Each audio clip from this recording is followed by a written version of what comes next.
Hello and welcome back to day 2 of the Answer Your Calling training and activation series. It's really wonderful to be here again with you, and today the focus is answer your calling to heal. Yesterday we spoke about answering your calling to create, and I absolutely loved all of the comments and the conversations happening around this. And thank you, all of you who are tuning in, who are participating. Thank you for sharing your voice. Thank you for being here. It's really, really wonderful. As I shared yesterday, my intention and my vision in offering this series is to be a catalyst for you, to spark something, to help you realize more what you are feeling deep inside of you, your calling.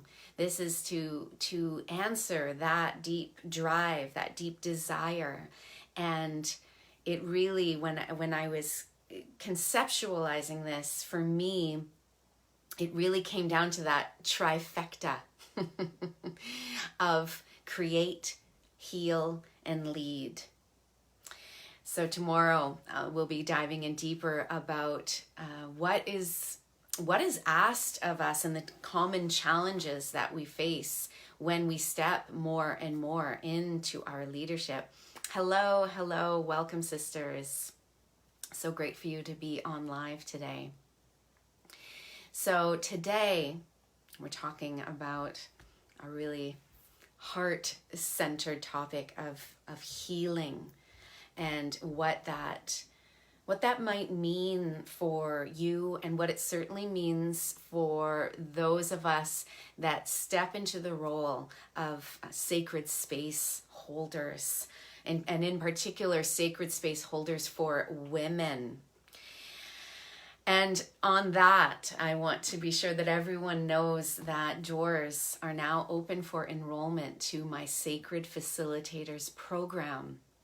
And this is a self-study online training program and sisterhood that will give you the skills and the confidence for you to be an exceptional group leader in whatever way that you imagine, whatever way that you desire to lead groups. That could be women's circles, it could also be workshops, could be group programs, it could be retreats. And whether or not you want to host them online, I give a lot of training and focus on how to lead really transformational experiences online, but also in person, once we get back to having events in person. So there's some early bird bonuses that are available if you register before this Thursday, including my Moon Magic 101 course, my Empowerment Meditation Bundle, and complimentary admission to my Plan Your Magical Year workshop that's happening at the end of November. So if you are feeling really inspired by these talks, and you know that you want to lead groups, or you are already leading groups, I should make that clear too. You may already be leading group events, but you know that you want to have even more training and having that sisterhood of support for you as you continue on this path. Because as I'll go into more tomorrow, the more that we step onto the path of our own leadership, the more challenges we face. And personally, I've found having a sisterhood of support around you really helps us be able to move through the challenges, rise through the challenges with grace. Aloha. Yes, wonderful, wonderful. Fantastic. Yes, sister leaders. It's like a sister mind.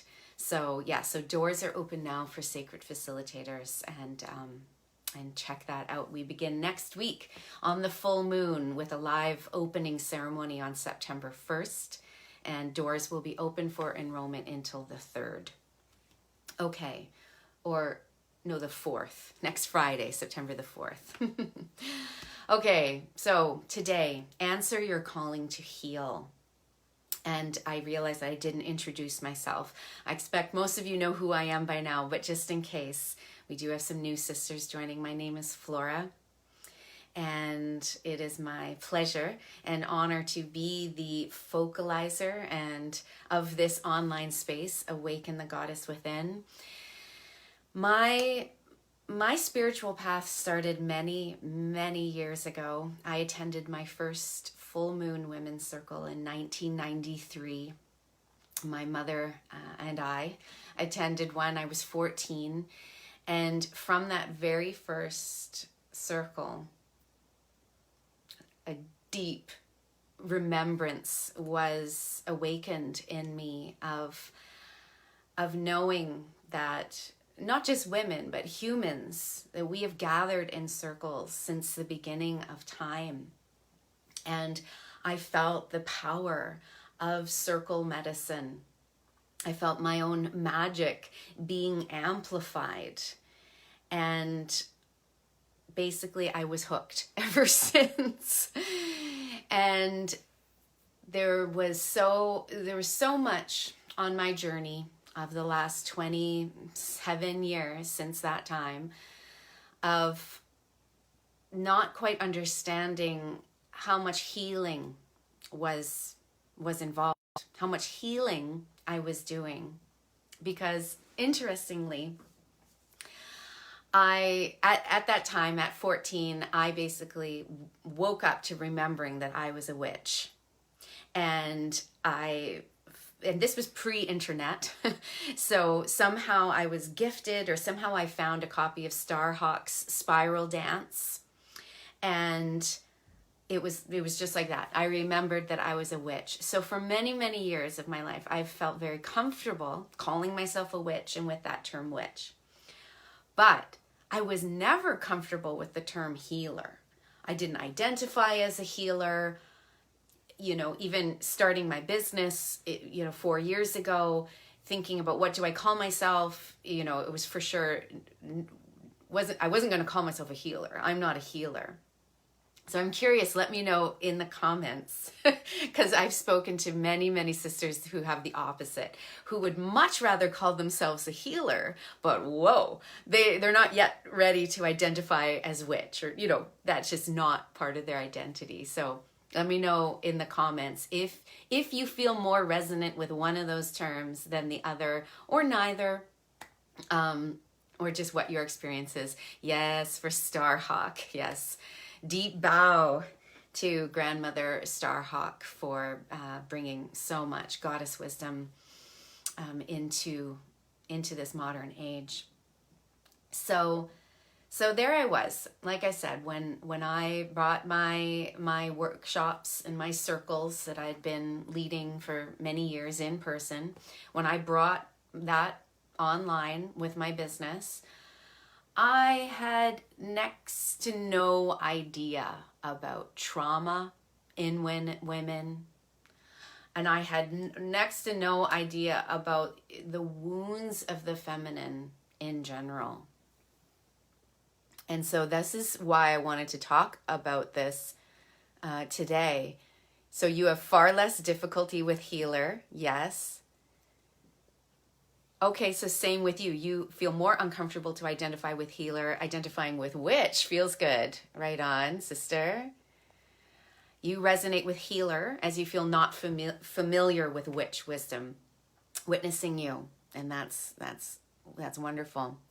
You've been using the term coach, but it is not fitting right now. Oh yes, understand that. I do consider myself a healer, but my definition is that I'm a channel to facilitate healing. I don't do the actual healing. Thank you for naming that. And I think that that's it. I had a definition that it was like the healer did the healing. And of course, that's absolutely not true. We are the only ones responsible for our own healing. However, we can, as sacred space holders, as teachers, even like workshops, and certainly in one-on-one sessions, we don't need to be doing specific healing work to be creating the conditions that are conducive to healing, right? That's absolutely true. And yes, healer is more easily received by others. That's so true. Yeah, good. Oh, hello, Sister Sarah. Yeah, I resonate more with priestess. Well, that's another one. Yeah, good. Witch or oracle. Beautiful. Thank you for your input. I ask that just because it's interesting. And like I said, when I first brought my business online 4 years ago, even though I'd been doing the work in person for many, many years, I was still pretty clueless when it came to understanding trauma in women, and when it came to understanding the wounds of the feminine, and some of those main ones that I've spoken to at length in here over the years, but the wounds of the feminine that many women carry, and in particular women who have spiritual gifts, intuitive gifts, healing gifts. We carry the witch wound, the sister wound, the mother wound, and the priestess wound, fairly similar to the witch wound, or although I see that more about stepping into our leadership. So, how many of you feel like your soul incarnated at this time to assist with the evolution of human consciousness? You can just give me some likes or some hearts. How many of you feel like your soul incarnated at this time to assist with the evolution of human consciousness, to help heal the human heart? How many of you feel that deep desire, that's part of your calling? Even if you don't know how you might do that, or maybe you're just finding out, but you feel that. Beautiful. Yes, no doubt. Yes, absolutely. This is why we are here. And this is why I'm speaking to you, because I know that calling. If anything, I'm your sacred mirror in that. We know that we were born for a powerful reason right now, to assist with something, something big, right? I love that. Yes, incarnated at this time intentionally to assist the shift. Yes, the shift. We feel it. It's like it's been in the back of our minds for years and years, and for lifetimes for many of us, yes? And even if, what is this shift? What is it going to look like? How do I contribute? How do I assist? We might not have all the answers to that. But until we really do the deep healing of our own wounds, the witch wound, the sister wound, the mother wound,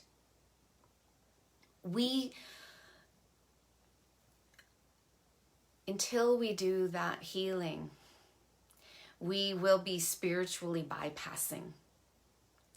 And I want to be clear that I don't mean you need to be completely healed and over it and done, because we all know that healing is a spiral journey, on this spiral path that we are on.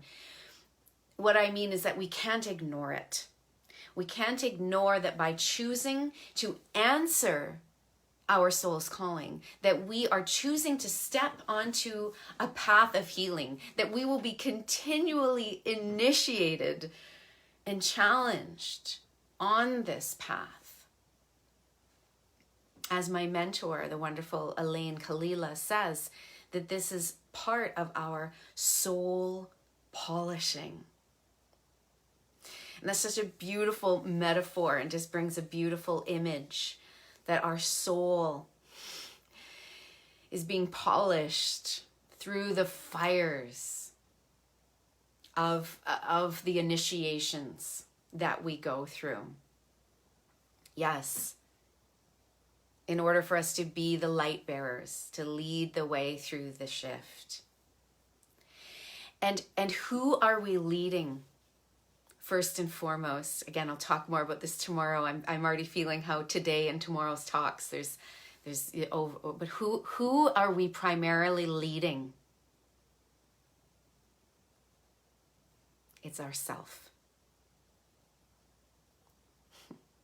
If we think that we're just here to lead others, that we're just here to heal others, without really realizing that we can only heal ourselves and we can only lead ourselves in our lives, then again, you're not seeing the whole picture. Yes, exactly. I want to go back. I think that this was good. My mission was only fully revealed to me in the last 2 months. Witnessing you, celebrating. I feel we need to have healed the majority of the wounds before our next step is revealed. I love that. Yes. And that actually just came up in a writer's group that I'm in, where when we want to write and share our story as part of our healing journey, and someone said, write from the scar, not from the wound. And even just saying that again gave me tingles, because it's true. I too believe that we need to be a certain distance along our healing path before we can really effectively hold space for others to healing. Like Hecate at the crossroads, holding the lamp high to walk the road. Absolutely. I'm loving the comments, and please keep on sharing. I'm not able to keep up with all of them, but I will make sure that I go through after the broadcast and respond to everyone. Yes, right? Felt that one up the spine. A woman in my writers group shared that it was, it's something that's out there for writers. Write from the scar, not from the wound. And that's the same in terms of holding sacred space. So, as I'm saying, make no mistake, sisters, light leaders, make no mistake. You cannot hold space for others' healing and not be on your own healing journey, right? Because otherwise you're bypassing. And without doing the shadow work, that again, I talk about a lot, without really knowing your own wounds and being able to face them, accept them, embrace them, and not deny them, then that's when you have that courage and that integrity to be able to be in a space to share your words. If you're still wobbling of, is it okay for me to speak my truth? Is it okay for me to come out and share who I am? What if I mean, I've shared at length about, my fear of persecution connected to the witch wound. I could give Cliff's Notes versions right now, but that if I hadn't completely come to the place of being totally okay with who I am and being completely out of the broom closet, I am for sure that when I first started my business, I would have gotten some backlash around, what I was sharing, calling myself a witch, whatever it is. To this day, for 4 years online, I have yet to receive any religious backlash. And I know that that's simply because my soul didn't need that polishing. I didn't need that initiation to consolidate myself, because I was, I had healed that trigger. Do you understand what I'm saying? So, actually, I'm not going to share my witch wound story. I wanted to share something else that is connected still to my witch wound. That I was betrayed by my sisters. I was betrayed by women that I love dearly. The witch trials turned women against each other in order to literally save our own skins. So carrying that wound forward into this lifetime of feeling that deep betrayal by other women, that sister wound has played out in my life since I was a young girl. And not having any blood sisters, I have a younger brother, I was like that Anne of Green Gables, like just craving, like wanting a bosom best friend more than anything. And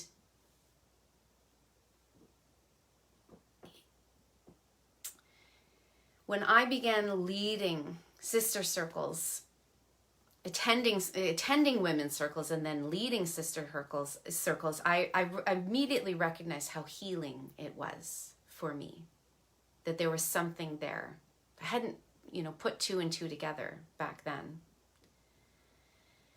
But as I went deeper into this work, I recognized that was still a wound that I needed to really heal.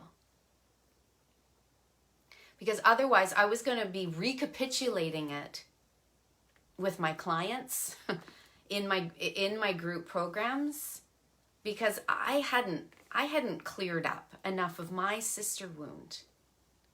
This is something that so many women want desperately.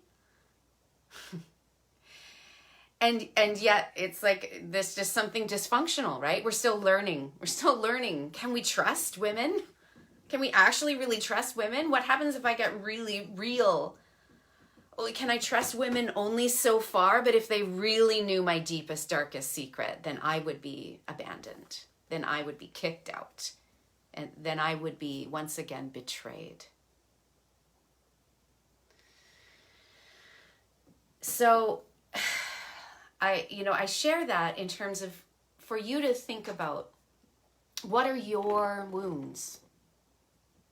What are some of your core wounds, and how does that connect to the medicine that you are uniquely designed and positioned to share? Your wounds are your wisdom, right? And so if you're someone who's already a service provider in some way, this is something for you to look at. Is this wound being recapitulated unintentionally in my work? Or if you're at the point where you're still figuring out what is the medicine that I'm here to share, it's actually through your shadow work, a lot of it. And that's why the archetypal work that I do, that I have been in my own process with, and now that I share in my She Spirals Temple, it's so liberating. Because if something's still in our subconscious, if something's still in our shadow that we're denying, it can still have power over us. When we face it, when we bring the light of our awareness to it, and we name it, we claim it, we admit to ourselves, yes, that's that part of me that I don't like, but I admit that it's part of me, and I'm not going to deny it anymore. I'm going to sit with it. I'm going to embrace it into wholeness through love. You are, like I said earlier, you're in the clear. No one else can call you out on anything that you haven't already faced. I have another story. 2020 certainly has been a year of initiations, and we're barely halfway through the year, right? 2020 has been a heck of a year. It's been deeply confronting for all of us. We've been facing some primal fears. more and more shadow has been coming up to be revealed, to be healed. Saying no longer denied, right? We've forgotten how to be stewards of the land. The coronavirus and the quarantine, so many of us really looking at what is our relationship with our home, with this planet. All the things that shifted environmentally when we stayed home. We're seeing the death throes of a dying system of oppression, the patriarchy that has allowed misogyny, the hatred of women, violence against women, just patriarchy that has allowed misogyny, that has allowed racism, that has allowed the vast difference between the rich and the poor. All of it coming up. And those of us that are ready to face the shadow, it is uncomfortable. But we know that we need to do this deep healing, right? We know it. To sit with it. To look at those ugly parts of us. Because whatever we are seeing out there is a reflection of what lives in here. You know, no matter the degree of it, it's in us. And that's what's so deeply confronting about it. And what's so good, finally, I feel that this year and everything that's happened since the murder of George Floyd and the resurgence in the Black Lives Matter movement, and I mean, I'm Canadian, right? But I'm seeing everything that's happening down there, and what's finally shifted in the conversation is that it's not like us against racists, right? Those people, other people. It's us against racism as an indoctrination that we are all in. Make no mistake. And especially for us that are white or white presenting, we are being challenged. We are being initiated to finally really look at all the ways that we have been unintentionally biased, exclusive. We're getting now to more refinement now, right? And this is deep and necessary healing work. And a month ago, in another group program that I was in, I was called out and essentially accused of casual racism. And I was hugely embarrassed,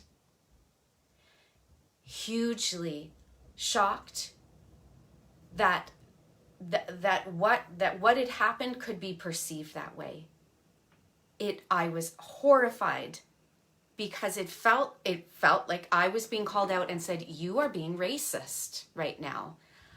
And I was really taken aback.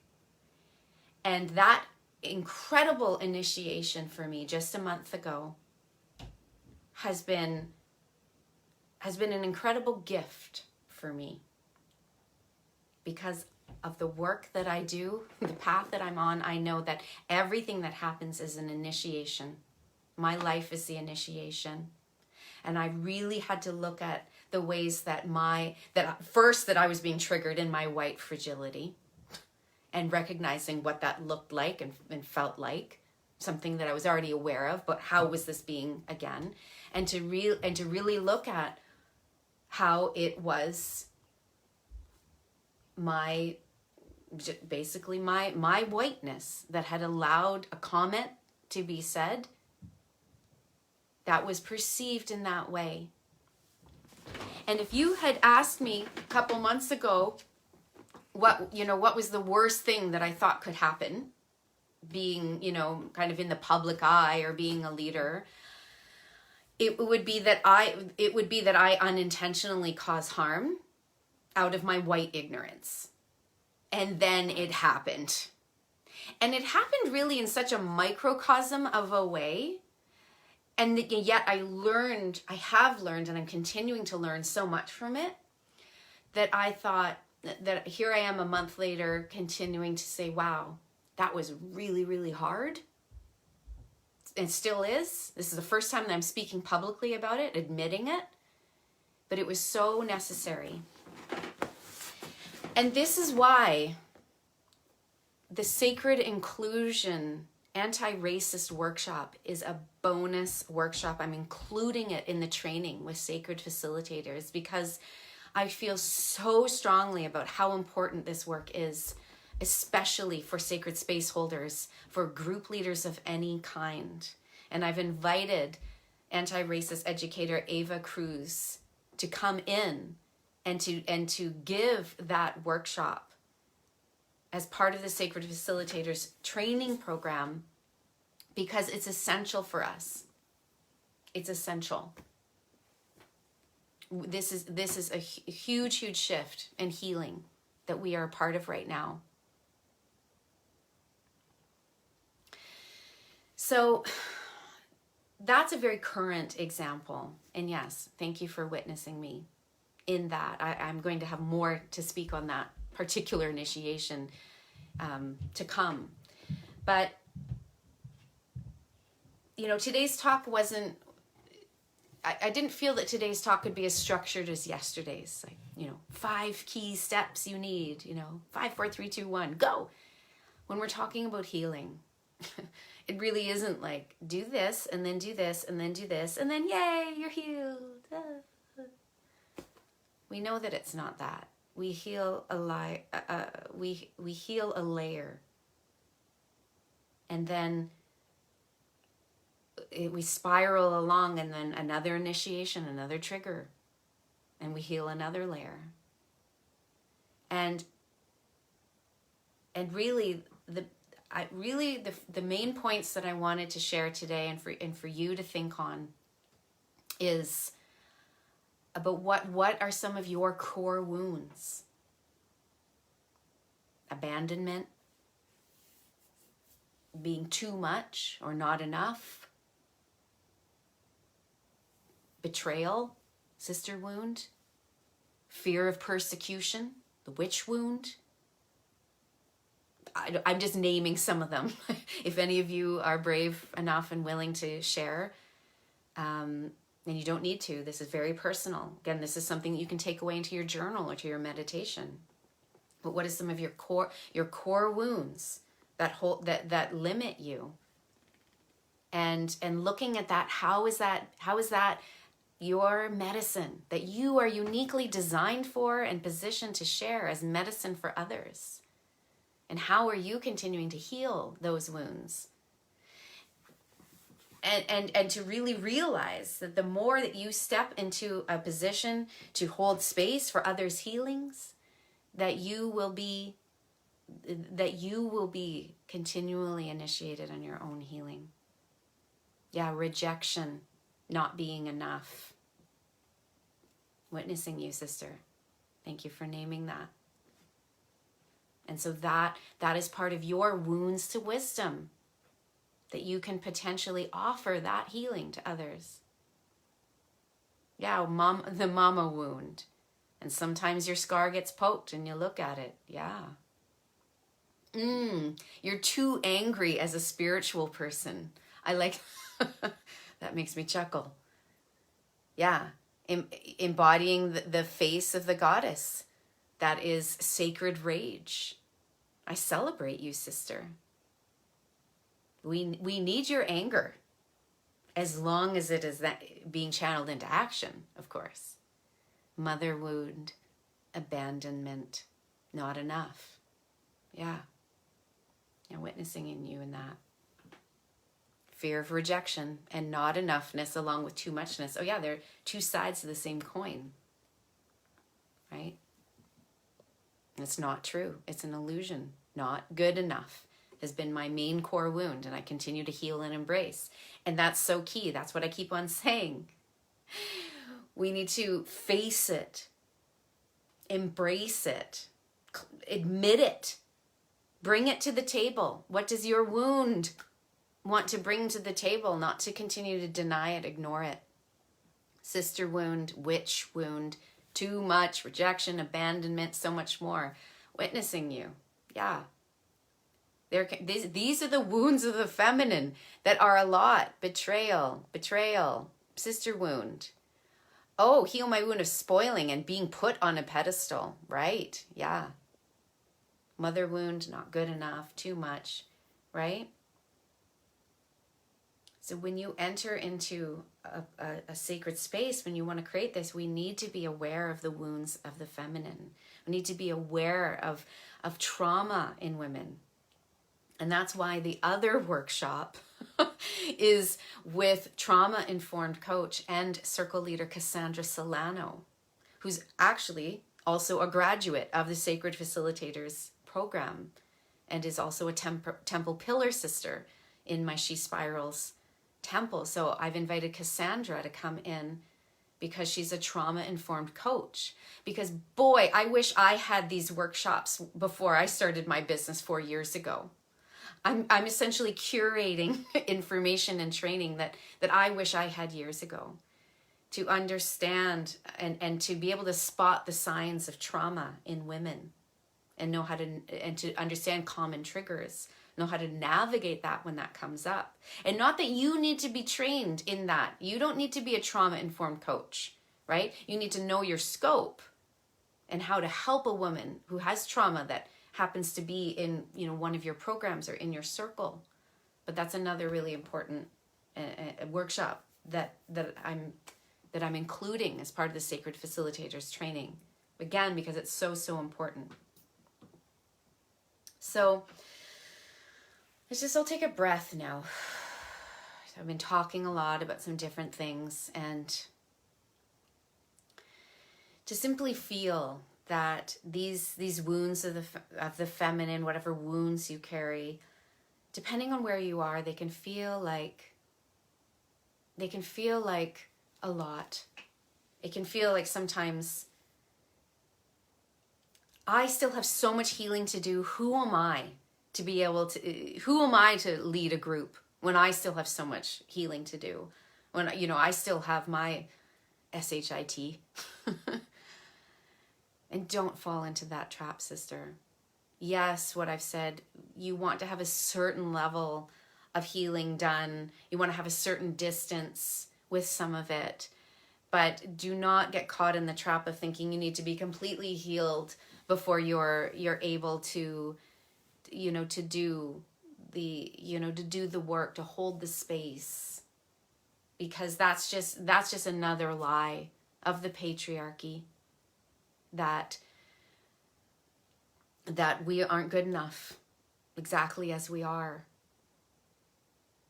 I want you to hear that. That's just a shame-based lie from the patriarchy that we aren't good enough exactly as we are. We are.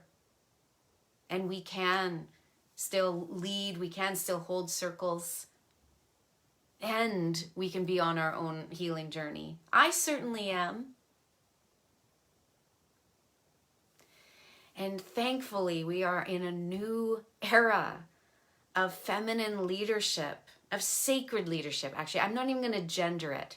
I'm trying not to gender as much. But we're in a new era where we are seeing sacred leadership that allows us to be vulnerable, that allows us to be real with where we are, with who we are, and that in fact allows us to connect more genuinely and more deeply with others in our community, people that could eventually become clients, because we don't need to be perfect and have it all figured out, not a hair out of place,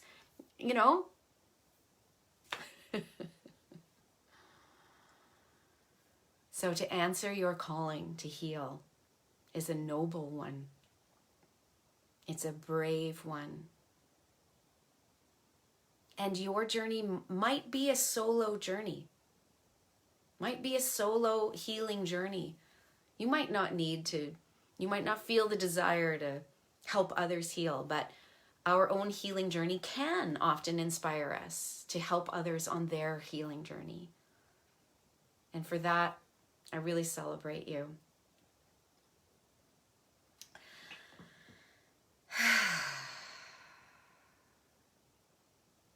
Yes, that's exactly it.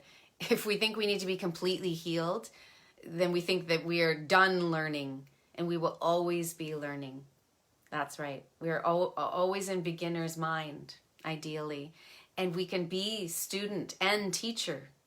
We can be healer and healing. That's absolutely right. So, I would love to hear, maybe if you want to share some of your big takeaways from this. I would love to hear your takeaways, and simply to remember that it is a brave and noble journey to heal and to help create space for others to heal. And remembering, again, going back to that, we're not the ones doing healing for other people. We're simply creating the conditions for others to heal.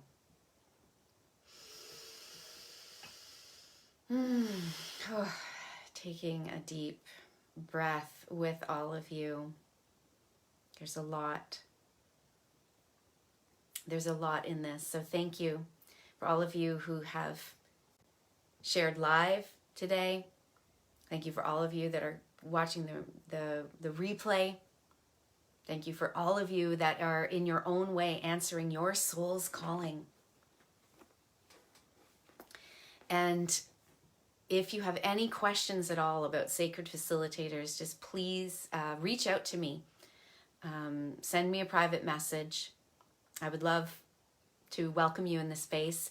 And if it's the right time for you right now, if it's the right fit for you right now. So feel free to reach out. And blessed be, sister.